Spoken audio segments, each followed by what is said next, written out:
How to give access to your Facebook business page using Meta Business Suite. This tutorial shows you how to grant someone permissions to manage your page through your business account. First, open your web browser on your Android device and go to business.facebook.com. Next, log into your Meta Business Suite account. Following that, you'll be taken to the Meta Business Suite dashboard. Now, click on the menu icon, or 3 horizontal lines in the top left corner. Moving forward, click on Business Settings at the bottom of the menu. Afterwards, you'll be redirected to the Business Settings page, where you can manage all your business assets. In addition to that, look on the left sidebar and click on Accounts. Once there, click on Pages to view all Facebook pages connected to your Meta Business Suite. Subsequently, find and click on the page you want to give someone access to.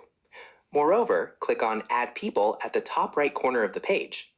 Afterwards, type the name or email address of the person you want to give access to in the search field. Then, select the person from the search results that appear. Within this step, you'll need to assign them a role by clicking on the Role drop-down menu. Alternatively, choose from roles like Admin, Editor, Moderator, Advertiser, or Analyst, depending on what permissions you want to grant. Once you've selected the appropriate role, click on Add or Assign to send the invitation. Then, the person will receive a notification and need to accept the access request. Within their Meta Business Suite, they'll be able to manage your page based on the role you assigned. And that's it. If this access management guide helped you delegate your Facebook page responsibilities, show some love with a like, subscribe for more Meta Business Suite tutorials, and enable that bell icon for new videos. See you in the next one.